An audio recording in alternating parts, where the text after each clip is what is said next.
오늘 하나님 말씀은 신약성경 마태복음 2장 1절에서 12절까지입니다. 마태복음 2장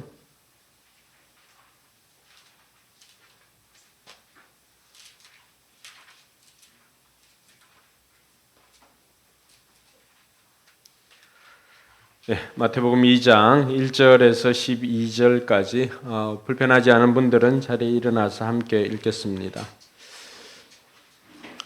그리고 내년 교사나 찬양팀 또 목자 사역 지원하신 분들은 교회에서 예쁜 다이어리 준비했습니다. 이렇게 행복한 사람이 행복한 세상을 만듭니다. 준비했으니까 예배 마치고 있다가 하나씩 받아가시기 바랍니다. 네, 말씀 같이 읽겠습니다. 헤로드 왕 때에 예수께서 유대 베들레헴에서 나셨다. 그런데 동방으로부터 박사들이 예루살렘에 와서 말하였다. 유대인으로 왕으로 나신 이가 어디에 계십니까? 우리가 동방에서 그의 별을 보고 그에게 경배하러 왔습니다. 헤로드 왕은 이 말을 듣고 당황하였고 온 예루살렘 사람들도 그와 함께 당황하였다. 왕은 백성의 대제사장들과 율법 교사들을 다 모아놓고서 그리스도가 어디에서 태어나실지를 그들에게 물어보았다. 그들이 왕에게 말하였다. 유대 베들레헴입니다. 예언자가 이렇게 기록하여 놓았습니다. 너 유대 땅에 있는 베들레헴아, 너는 유대 고을 가운데서 아주 작지가 않다. 너에게서 통치자가 나올 것이니 그가 내 백성 이스라엘을 다스릴 것이다. 그때 헤롯은 그 박사들을 가만히 불러서 별이 나타난 때를 캐어 묻고 그들을 베들레헴으로 보내며 말하였다. 가서 그 아기를 샅샅이 찾아보시오. 찾거든 나에게 알려주시오. 나도 가서 그에게 경배할 생각이요. 그들은 왕의 말을 듣고 떠났다. 그런데 동방에서 본 그 별이 그들 앞에서 나타나서 그들을 인도해 가다가 아기가 있는 곳에 이르러서 그 위에 멈추었다. 그들은 그 별을 보고 무척이나 크게 기뻐하였다. 그들은 그 집에 들어가서 아기가 그의 어머니 마리아와 함께 있는 것을 보고 엎드려서 그에게 경배하였다. 그리고 그들의 보물 상자를 열어서 아기에게 황금과 유향과 몰약을 예물로 드렸다. 그리고 그들은 꿈에 헤롯에게 돌아가지 말라는 지시를 받아 다른 길로 자기 나라에 돌아갔다. 아멘. 네. 앞뒤 좌우로 우리 5사람에게 복을 빌어 주십시다. 그리스도가 나셨습니다. 그리스도가 나셨습니다. 그리스도가 나셨습니다. 네. 그리스도가 나셨습니다.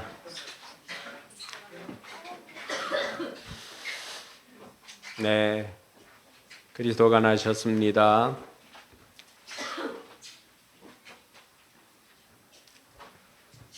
오늘은 여러분들과 함께 동방박사 이야기를 좀 하려고 합니다. 동방박사 이야기는 예술 작품의 단골 소재이기도 하고요.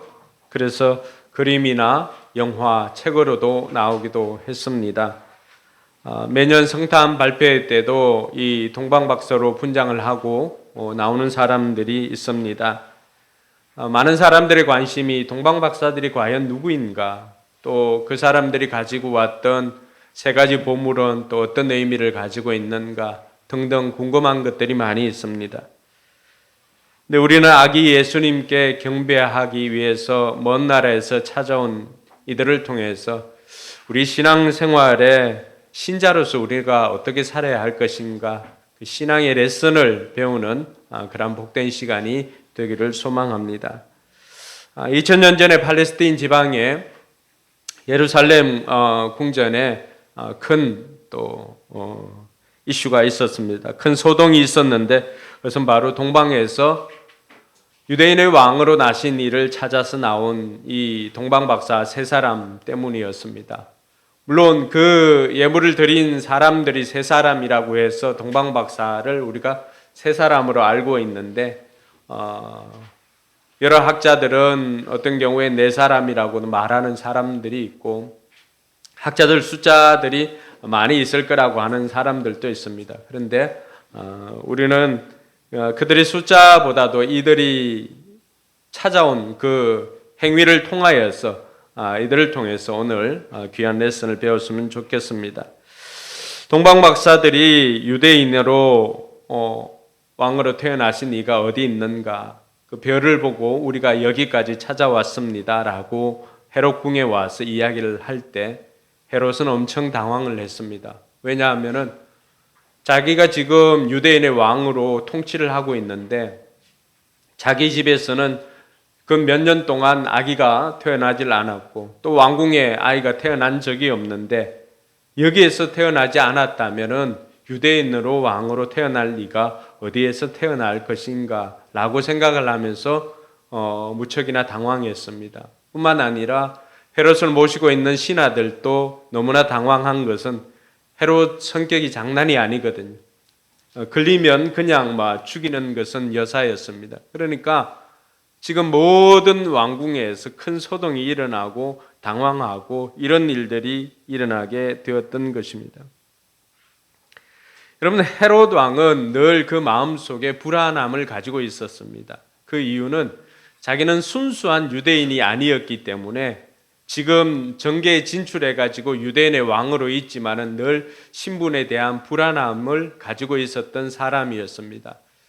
근데 아니나 다를까 동방 박사들이 먼 곳에서 찾아와서 유대인의 왕으로 나신 이가 어디에 있습니까? 라고 물으니까 이 헤롯은 당황할 수밖에 없었던 것입니다.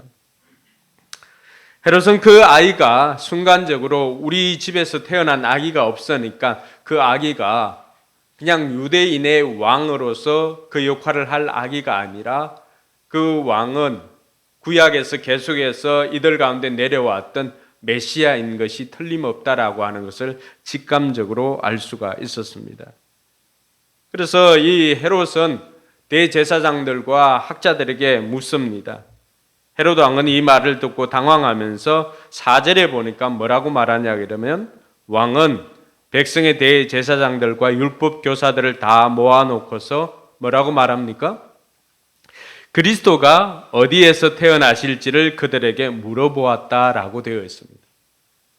분명히 이들이 찾아온 것은 유대인의 왕으로 나신 이가 어디에 있습니까? 라고 했지만 그 유대인의 왕은 자기 집에서 태어난 이가 없기 때문에 그 유대인의 왕은 아마 구약에서 계속해서 이들 가운데 이스라엘 백성들 가운데 유대인들 가운데 계속해서 내려왔던 그 메시아임이 틀림이 없다라고 하는 것을 깨닫게 되었던 것입니다.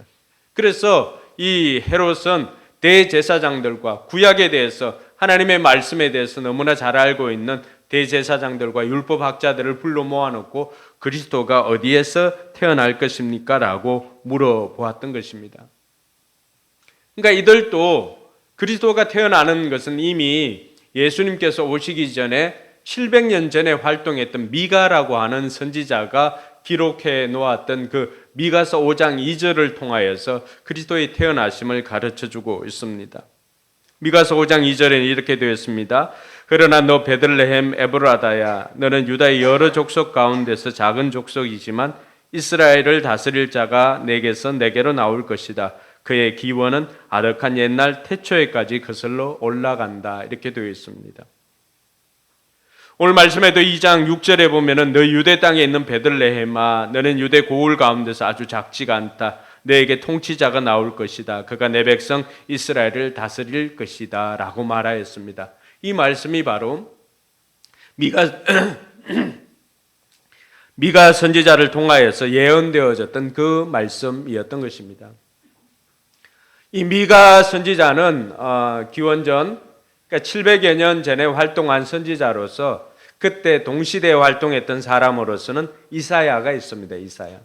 근데 이사야는 부유한 환경 가운데 태어났기 때문에 주로 이사야는 왕이나 이런 사람들에게 예언을 하였다면은 미가는 서민들에게 민중들에게 다가가서 하나님의 말씀을 전했던 선지자였습니다.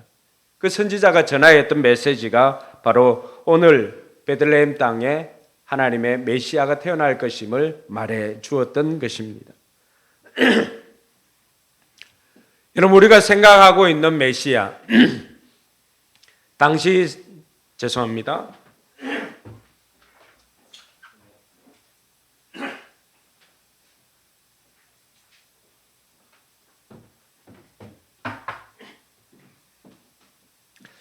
우리가 생각할 때는 왕으로 오실 것 같으면은 지금 있는 헤롯궁이나 아니면은 화려한 모습으로 올 것이라고 생각했지만은, 그러나 하나님께서 미가 선지자를 통하여서 이미 700여 년 전에 메시아라 오실 이는 베들레헴 땅에 태어날 것이다라고 말씀해 주었던 것입니다.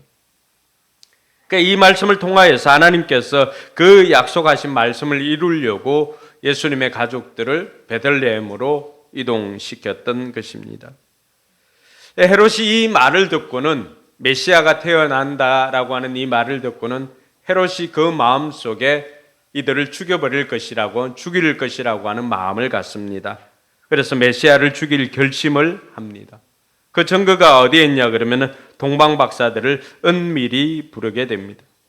7절에 보니까 그때 헤롯은 그 박사들을 가만히 불러서 별이 나타난 때를 캐어 묻고, 그냥 물은 게 아니잖아요. 마치 신문하듯이 별이 언제 나타났느냐. 동방박사들이 지금 별을 보고 이동을 한 시간들이 대략 최소한 1년에서 2년 정도까지 시간이 걸립니다. 그러니까 그 시간을 통하여서 별을 보고 옮겨진 시간들을 계산하니까 한 1년에서 2년 걸리게 되니까 나중에 헤롯이 어떤 일을 펼칩니까?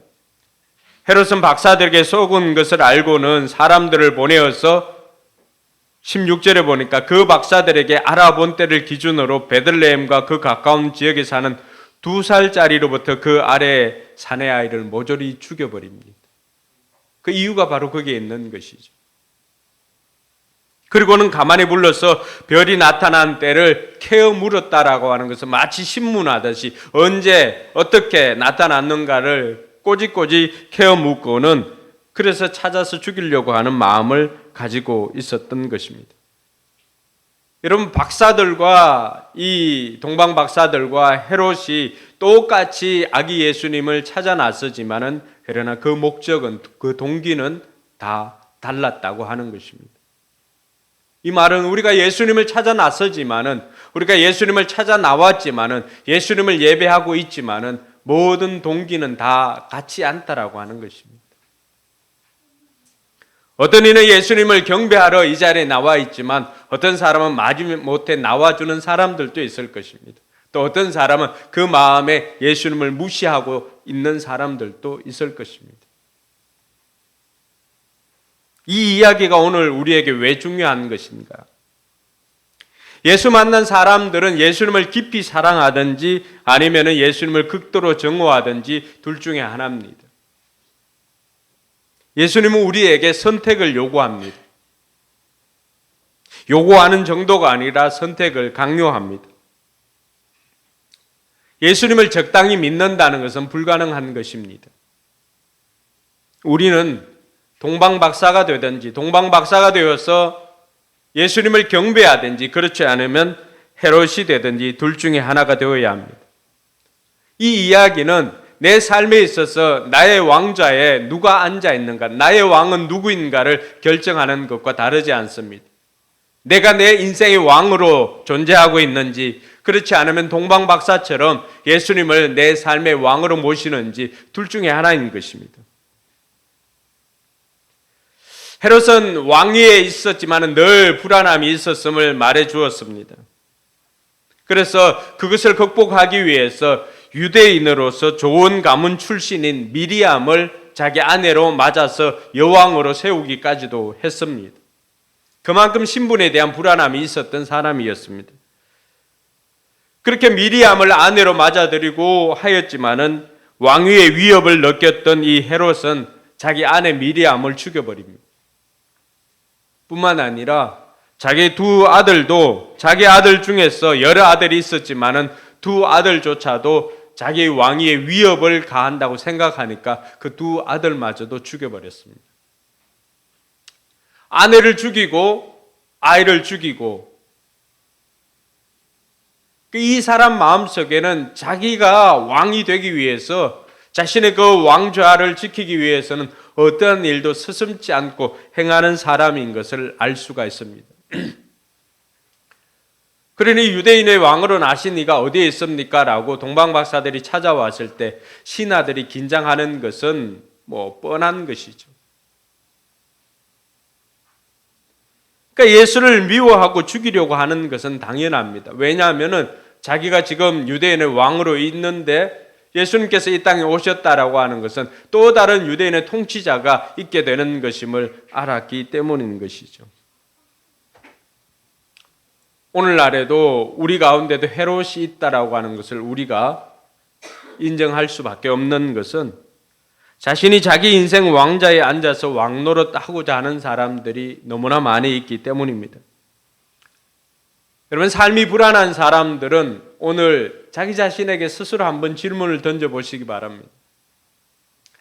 내 인생의 왕으로 그 자리에 내가 있지는 않는지,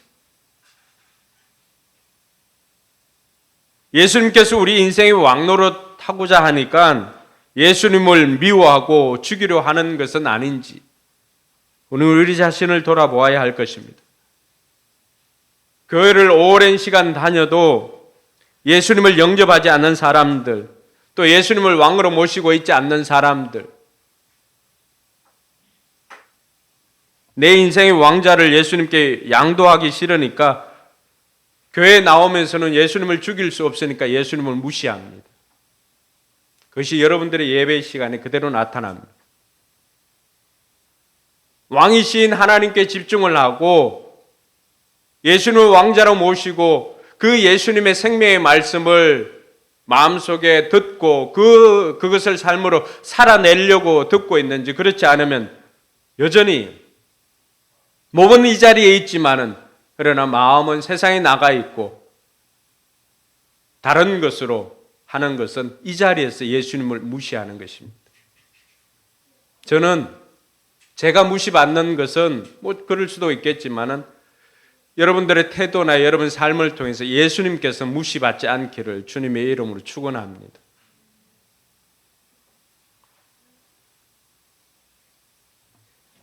예수님을 죽일 수는 없으니까 예수님을 무시하는 삶을 살아갑니다. 그러면서 자신이 왕노릇합니다. 내가 하나님이 되고 싶은 욕구는 있습니다. 그런데 그 욕구를 충족시킬 능력은 없습니다. 욕구를 실현시킬 지혜도 없습니다. 그러니까 그 삶은 욕구만 있지 불만이 가득한 것입니다. 그러니까 그 삶은 불안과 두려움 가운데 살아가는 것입니다. 그것이 오늘날의 헤롯의 삶의 형태입니다. 내 주위에 있는 수많은 사람들은 다 내가 왕노릇 하는데 도구로 쓰임받는 것입니다.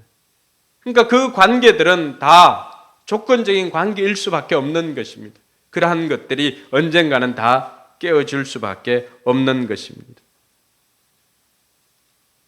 그러나 이 헤롯과는 다르게 동방박사들은 어떻게 하였습니까? 동방박사들은 그 먼 길에서 수천 킬로미터나 떨어진 그 먼 길에서 그 별 하나 보고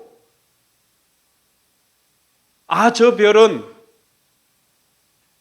전승으로 내려왔던 메시아가 올 것이다라고 하는 그 말씀을 들었던 그들조차도 저 별만큼은 그리스도가 메시아가 태어날 그 별인 것을 그들은 직감하고 그 먼 길을 떠나서 아기 예수님께 경배하기 위해서 왔다라고 했습니다.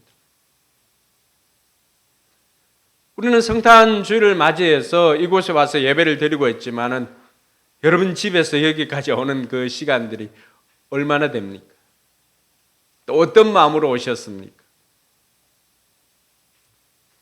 동방박사들은 그 먼 길을 그 집에서부터 예물을 준비하여서 그 먼 길을 아기 예수님께 경배하고자 하는 그 목적 하나로 준비하여서 떠났던 그들의 모습이 오늘 저와 여러분들이 배워야 할 신앙의 레슨입니다. 그럼 이들의 모습을 통해서 우리가 배울 수 있는 것은 무엇이 있을까? 첫 번째는 결단입니다. 오늘 말씀 2절에 보니까 유대인으로 왕으로 나신 이가 어디에 계십니까? 우리가 동방에서 그의 별을 보고 그에게 경배하러 왔습니다 라고 말합니다. 헬라어로 여기에 사용됐던 박사는 마고스입니다. 마고스. 그러니까 이들은 천문학도 하고 철학도 아는 사람들입니다. 그러니까 이 동방이라고 하는 장소도 어디인지 나와 있지는 않습니다. 그러니까 우리는 동방하면 주로 어디 생각하세요? 한국 생각하지 않습니까? 동방 예의지국 하니까. 근데 성경에 나오고 있는 동방은 다 이 팔레스틴 예루살렘을 기준으로 해서 동쪽입니다. 그러니까 어떤 사람은 바벨론이라고 하는 사람도 있고 어떤 사람은 페르시아다라고 하는 사람들이 있습니다. 주로 페르시아라고 말하는 사람들이 좀 많이 있습니다. 그래서 지금도 그 이스라엘에 가면은 그들이 이슬람들이 쳐들어왔을 때 그들이 한 곳만은 훼손하지 않고 그대로 남겨져 있는 곳이 있습니다. 그것은 동방 박사들이 와서 이렇게 경배드렸다고 하는 그 장소를 가보면은 그 타일이 그대로 남아 있습니다. 왜냐하면 자기 선조들이 와서 한 것이기 때문에 그곳은 훼손하지를 않았습니다. 근데 이들에게 있어서 페르시아나 아니면 바벨론이나 그 먼 곳에서부터 이들이 찾아온 것, 그럼 이들은 무엇 하나 보고 찾아왔습니까? 그러니까 별 하나 보고 찾아온 것입니다. 정보가 많이 있지 않습니다. 오늘날에는 수많은 정보들이 정보의 홍수를 이루고 있습니다. 여러분들이 검색을 하면은 너무나 많은 것들, 여러분들이 원치 않는 것들까지도 정보의 홍수 속에 살아가고 있습니다. 근데 이 동방 박사들은 단순한 그 큰 별 하나 보고 이상한 별 하나 보고는 인포메이션이 많지를 않아요. 그렇지만 그것 하나 보고 이들은 저 별은 메시아의 별일 것이다 라고 확신을 하고 결단을 하였다라고 하는 것입니다. 여러분, 신앙생활은 100% 믿고 결단하는 것 아닙니다. 그러한 것 없습니다. 우리의 믿음이라고 하는 것은 100% 증명이 되어서 믿는 것이 아닙니다. 믿을 만한 어떤 근거가 있기 때문에 그 근거를 보고 내가 믿기로 결단하는 것입니다. 많지 않은 정보지만 그것에 근거하여서 메시아를 경배하기 위해서 먼 길을 떠나서 찾아왔던 이들을 통해서 오늘 저와 여러분들이 결단을 배울 수 있기를 주님의 이름으로 축원합니다. 많은 사람들이 결단의 장애를 가지고 있습니다. 이걸 하려니까 이게 겁이 나고 이것 하려니까 이게 겁이 나고 결단의 장애를 가지고 있습니다. 그러나 최소한 저와 여러분들은 믿음이라고 하는 것은 우리가 100%가 아니라 할지라도 그 믿음의 근거가 조금이라도 있다고 한다면 그것을 보고 결단할 수 있는 저와 여러분들이 되길 주님의 이름으로 축원합니다. 2023년을 우리가 다 보내고 있습니다. 다가오는 2024년 여러분들은 무엇을 결단할 것입니까? 여전히 앞이 안 보이지만 그러나 내가 하는 그 모든 일들은 하나님께서 동행하신다라고 하는 그 믿음을 가지고 2024년도에도 여러분들의 하나님 앞에 헌신하는 일에 결단할 수 있기를 주님의 이름으로 축원합니다. 두 번째는 희생입니다. 어떤 학자들은 동방 박사가 왕이라고 말하는 사람들도 있습니다. 그러나 그 근거는 너무나 희박합니다. 이들은 별을 보고 연구하는 천문학자들이 맞습니다. 그러니까 그 학자들은 경제적으로 그렇게 넉넉하지가 않습니다. 그럼에도 불구하고 이들은 메시아에게 드릴 그 보물을 준비해 가지고 왔습니다. 황금과 유향과 모략을 준비해서 여행을 떠났습니다. 그럼 이들이 집에서부터 그 보물을 준비해 가지고 와서 아기 예수님을 보고는 이들이 했던 것이 무엇입니까? 먼저 엎드려 경배하고는 그들이 보배아 볼 보물 상자를 열어서 아기에게 황금과 유향과 몰약을 예물로 드렸습니다. 여러분, 우리가 주님을 따르고 주님을 경배하고 쫓기 위해서는 희생 없이는 불가능합니다. 구약의 제사는 어떤 것이었습니까? 희생 없는 제사는 없었습니다. 그래서 히브리서 기자는 뭐라고 말합니까? 피 흘림이 없은즉 사함이 없다라고 했습니다. 누구든지 하나님 앞에 나올 때 빈손으로 오는 인생은 없습니다. 늘 하나님 앞에 나올 때도 귀한 예물, 재물을 준비해가지고 나와야만은 그 재물을 통해서 하나님 앞에 나아갈 수가 있었던 것입니다. 우리가 주님 앞에 나올 때도 마찬가지입니다. 여러분, 저도 우리 하평이 보니까 취미로 하는 축구를 하는데도 너무나 많은 희생을 하는 것을 봅니다. 제가 잠을 좋아하는데 잠을 희생하면서도 그 축구에 토요일날 새벽에 4시 반, 5시면 이렇게 나갑니다.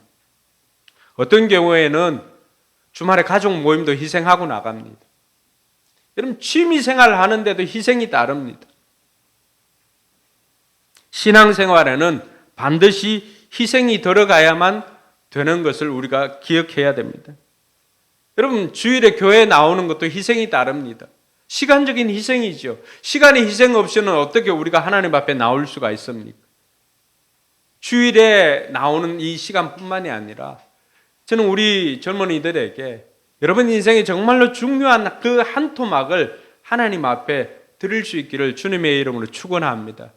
예수님께서 33살까지 사시다가 가셨는데 30살부터 또 3년 동안은 그 인생의 마지막을 하나님 앞에 온전히 헌신을 하고 자신의 사적인 생활보다는 공적 생활을 위해서 헌신하였던 것처럼 우리에게 주어진 때 여러분 하나님 나라를 위해서 언제 한번 헌신하며 나아갑니다. 하나님께서 여러분들에게 주신 그 모든 것들을 하나님을 위해서 다시 하나님 앞에 올려드릴 때 하나님께서 그 인생을 기쁘게 받으시고 여러분의 삶을 책임져 주심을 믿으시기 바랍니다. 우리가 주일날에 나오는 그 역시도 시간적인 희생이 필요하고 때로는 주님 섬기기 위해서는 물질의 희생도 필요합니다. 때로는 용서받아야 함에도 불구하고 우리가 용서를 청해야 하는 자존심의 희생도 있어야 할 것입니다. 여러분, 우리가 예수 믿는다는 것 때문에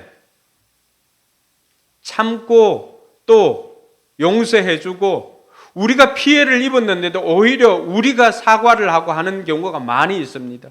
이 자존심의 희생이에요. 예수 믿는다는 이유 아니면 우리가 그럴 이유가 없잖아요. 저도 예수 믿는다는 이유가 아니고서는 다른 사람들에게 이렇게 고개 숙일 이유가 없잖아요. 그렇지만은 예수 믿는 사람이라고 하는 그 이유 때문에 우리는 이러한 희생들을 감내하면서 살아갑니다. 뿐만 아니라 내가 예수 믿으니까 부정적인 방법을 사용하지 않고 하겠다고 사업을 하거나 아니면 삶을 살겠다고 결단하고 나아가니까 그러한 희생도 따릅니다. 동방 박사들이 우리에게 보여주는 것은 희생 없는 믿음은 없습니다. 오늘 내 믿음이 과거 지난 신앙생활 하는 그 연수를 따져가지고 그때와 지금 비교해가지고 여러분 인생에 믿음의 성장이 없다라고 한다면은 여러분 인생에 희생이 있었는가를 한번 돌아볼 수 있기를 바랍니다. 우리 신앙의 성장은 우리의 희생과 비례를 합니다. 내가 하나님 앞에 희생하였던 그 시간들, 내가 하나님 앞에 희생하였던 그 물질들, 내가 하나님 앞에 희생하였던 그 헌신들, 그러한 것들이 내 신앙의 크기를 담보해 주는 것입니다. 오늘 내 신앙이 여전히 자라지 않고 제자리를 머물고 있고 늘 동일한 문제로 넘어졌다 일어섰다 넘어졌다 일어섰다 자라지 못하고 하니까 넘어서지를 못하고 있다라고 한다면은 나는 얼마나 하나님 앞에 희생하며 살아가고 있는지를 점검해 보아야 할 것입니다.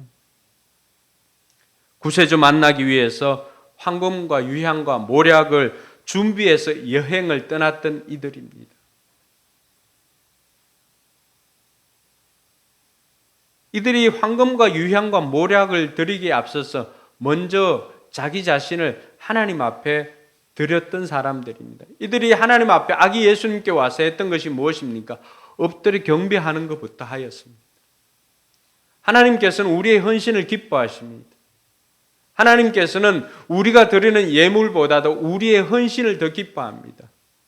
그 헌신을 한 사람들이 드리는 것이, 하나님 앞에 드리는 것이 헌금이고 헌물인 것입니다. 오늘 그러한 희생을 통하여서 교회는 지금까지 오게 되었던 것입니다. 때로는 어떤 이들은 자신의 피를 흘려서 순교를 통하여서 교회를 세워간 이들도, 믿음의 선배들도 있었습니다. 성경에 나오고 있는 수많은 위인들뿐만이 아니라 우리의 믿음의 선배들도 다 그러한 희생을 통하여서 교회를 세웠기 때문에 오늘 저와 여러분들이 자유롭게 신앙생활을 하고 있는 것 아니겠습니까? 그러므로 저와 여러분들이 오늘 이 동방박사들의 이러한 희생을 통하여서 우리 신앙에도 희생을 배우는 저와 여러분들이 되길 주님의 이름으로 축원합니다. 세 번째는 끈기입니다. 끈기.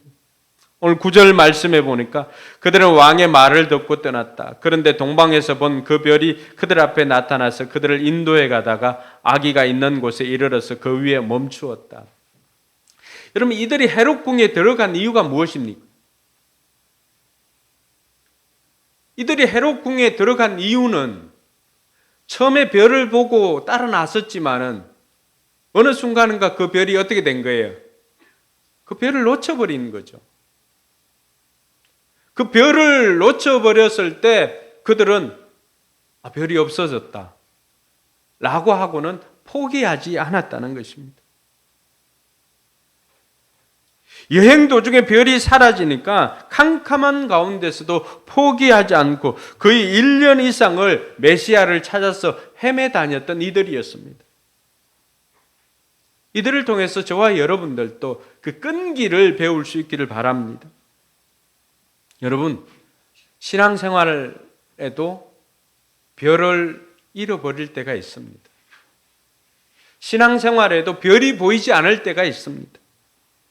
하나님의 인도하심이 느껴지지 않을 때가 있고요. 앞이 보이지 않을 정도로 캄캄함을 겪을 때도 있습니다. 중요한 것은 우리가 캄캄한 그 길을 지나갈지라도, 별을 잃어버렸다 할지라도, 우리 앞에 안 보인다 할지라도 중요한 것은 포기하지 않고 계속해서 앞으로 나아가는 것입니다. 할렐루야. 이들은 자신들이 가지고 있는 것을 가지고 그 별을 확인하였습니다.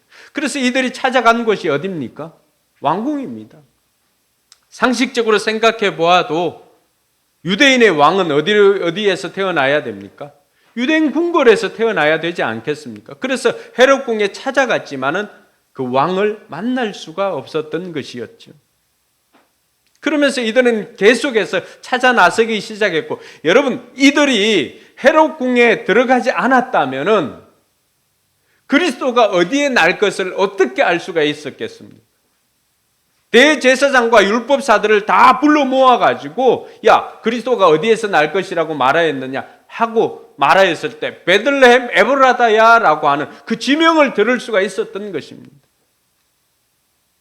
하나님의 은혜는 우리가 하나님 앞에 헌신하며 나아가고 포기하지 않고 나아갈 때 그 위에 하나님의 은혜가 임하는 줄 믿으시기 바랍니다.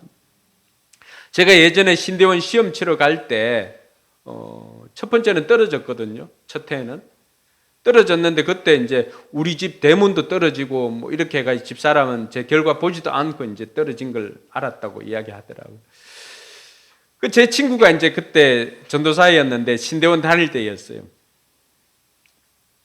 그렇게 하고는 시험을 치고 이렇게 오는데 너무 자신이 없더라고요. 그래서 그때 하나님에 대해서 우리가 이제 서로 이렇게 이야기를 하면서 갔는데 하나님은 공의의 하나님이다. 시험 준비를 제대로 안 했는데 어떻게 합격을 바라겠느냐. 그러니까 하나님은 공의의 하나님이시다. 그래도 하나님은 은혜의 하나님 아니냐. 이렇게 했습니다. 근데 그때 깨달은 것은 하나님의 은혜는 하나님의 공의 위에 임한다는 사실입니다. 할렐루야. 아무 조건 없이 임하지만은 그러나 그렇다고 해서 아무것도 없는 데서 임하는 것이 아니라 그 일을 위해서 수고하고 하는 그 사람들에게 하나님의 은혜가 임하는 것입니다. 오늘 이 동방 박사들을 통해서 배울 수 있는 것이 바로 그러한 것입니다. 이들은 진행하는 도중에 그들의 목표를, 그들의 목적지를 향하여서 갈 때 별을 잃어버렸지만 결코 포기하지 않았다는 것입니다. 그들이 할 수 있는 모든 것들을 동원해가지고 별이 보이지 않는 그 캄캄할 때에는 그들이 가지고 있는 정보를 가지고 찾아 나섰던 것입니다. 그 찾아 나서는 중에 뭘 알게 된 거예요? 그리스도가 어디에 태어날 것임을 알게 되었던 것입니다. 포기하지 않고 가니까 9절에 보니까 거기에서 왕궁에서 나와서 다시금 길을 떠나려고 하니까 어떤 일이 생깁니까? 9절에 보니까 동방에서 본 그 별이 그들 앞에 나타나서 이렇게 되었습니다. 저는 2024년이 우리에게는 이 은혜가 있기를 주님의 이름으로 축원합니다. 여러분, 코로나를 통하여서 우리가 한치 앞도 모르는 그런 시간들을 우리가 걷고 있지 않습니까? 그 시간들을 걷는다는 것은 우리가 처음 접해본 상황입니다. 그야말로 별이 사라진, 별을 보고 오다가 별이 사라진 그런 상황입니다. 앞이 캄캄한 상황입니다. 근데 이 앞이 캄캄한 상황이라고 해서 우리가 해야 할 일을 포기해서는 안 된다는 것입니다. 오늘 저와 여러분들은 그 목적지를 향하여서 포기하지 않고 끝까지 나아가서 아기 예수님께 경배하였던 이 동방 박사들을 통하여서 이번 성탄주일에 저와 여러분들이 이 끈기를 배울 수 있기를 주님의 이름으로 축원합니다. 포기하지 않고 끈기 있게 가다 보면은 다시 별을 보내어서 우리를 인도하시는 하나님을 만날 수 있습니다. 그래서 포기는 그냥 김장 담그는 배추를 헤아릴 때 쓰는 단위로만 하고 우리 사전에는 포기는 없다. 옆 사람이 그렇게 한번 이야기해 줍시다. 우리 사전에는 포기란 없다. 네. 그것 때문에 우리 교회도 여기까지 올 수가 있었습니다. 그럼 교회가 여기까지 올 동안에 수많은 별을 잃어버린 시간들이 있었습니다. 때로는 그 작은 사인 하나를 보고 마치 손바닥만한 구름처럼 여기면서 교회를 처음 개척했을 때 설립 예배 드리기 전에 교회를 청소를 하고 했을 때 그때 우리 가족들만 예배 드리고 예배당에는 아무것도 없을 때입니다. 항공빌딩 거기에 지하에 의자 4개 갖다 놓고 강대상도 그 보면대 하나 갖다 놓고 할 때였습니다. 5월 15일 날. 거기서 예배를 드리려고 이제 청소하고 그곳에 가서 처음 예배 드리려고 갔었는데 우리보다 먼저 한 사람이 와서 예배를 위해서 기다리고 있었습니다. 그 사람은 건너편 산후조리원에서 입원해 있던 그 산모였습니다. 출산을 하고 몸조리를 하고 있는데 그 옆에는 큰 교회들이, 건물이 있는 큰 교회들이 많이 있었습니다. 그런데 그 도로를 건너가지고 그 골목으로 들어와가지고 그 지하 계단을 내려가기 위해서 기다리고 있었습니다. 그것도 우리보다 먼저 왔어. 그때 하나님께서 저에게 주셨던 그 마음속에 주셨던 음성은 엘리야가 종을 보내어서 그 건너편을 보라고 했을 때 떠올랐던 손바닥만한 구름이었습니다. 아, 하나님께서 사람들을 보내주시겠구나. 그렇게 하고 그 사람은 그 역할만 하고 손바닥만한 구름의 역할을 하고는 그 다음 주에는 자기가 섬기는 교회로 중랑구 쪽인가 하여튼 그쪽에 가서 이제 신앙생활을 한다고 했습니다. 이름도 모릅니다. 그렇게 해서 그 한 사람을 통하여서 하나님께서 사인을 보여주시고는 그리고는 사람들이 오기 시작했습니다. 사람들이 세례를 받고 또 아이들이 성경학교를 통해서 넘쳐나고 심지어 큰 교회 그 경양교회 전도사님이 우리를 견제하기 시작하고 이런 일들도 있었습니다. 그리고는 좀 더 큰 데로 왔다가 그 별을 보고 계속 우리는 영혼 구원에서 제자를 삼으라고 하는 그 별을 보고 계속해서 전진하고 전진했는데 어느 순간인가 세례받는 이들이 생기지 않는 때가 있습니다. 별이 보이지 않을 때죠. 이 시기를 어떻게 해야 될까? 근데 예배당도 없을 때도 있었잖아요. 코로나를 지나면서 더 어둠 속으로 들어가는 것만 같았습니다.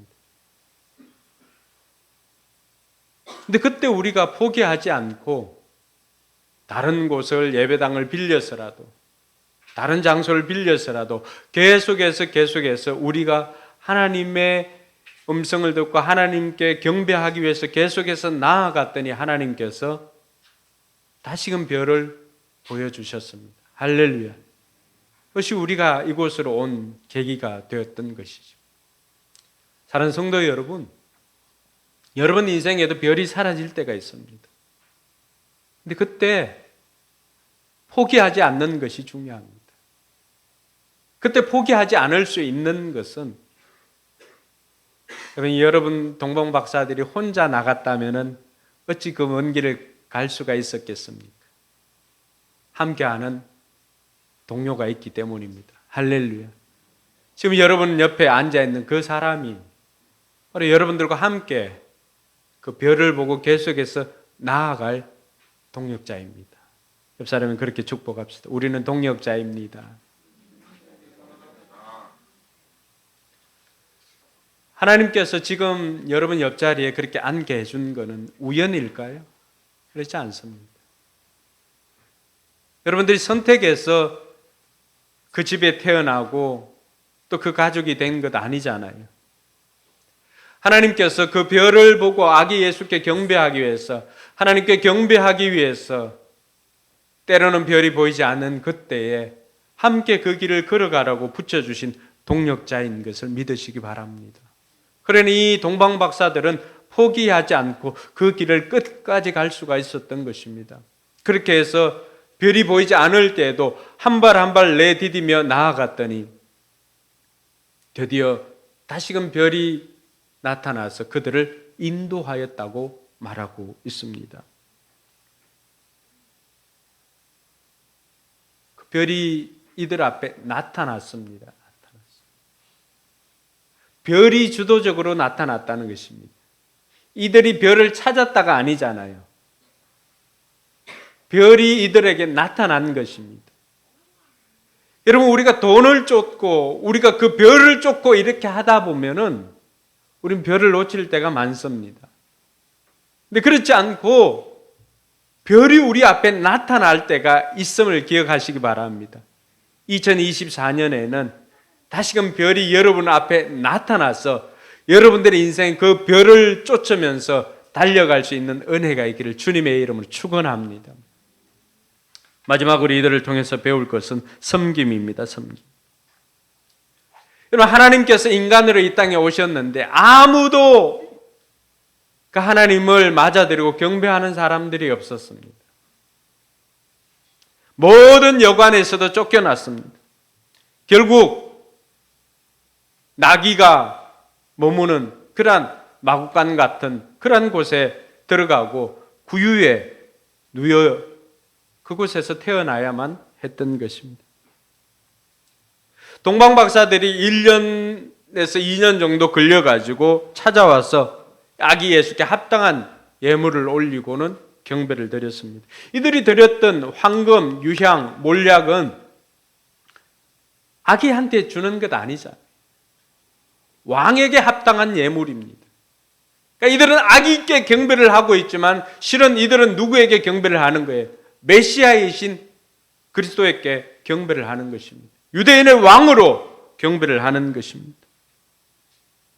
근데 이렇게 경배를 하고 먼 곳에서 와서 이런 것으로 우리에게 신앙의 레슨을 해주지만 이들이 어떤 나라에서 왔는지, 이들의 이름이 무엇인지, 물론 학자들은 이들의 이름을 추적해가지고 누구다라고 말하고 있는 사람들도 있습니다. 근데 우리에게는 알려지지 않았습니다. 저는 이들을 통하여서 섬김의 본을 우리가 배울 수 있을 것이라 생각합니다. 가장 귀한 일을 하였지만 정작 자신들은 알려지지 않았습니다. 사람들이 알아주지 않아도 묵묵히 주님을 위해서 섬김의 삶을 살았던 이들입니다.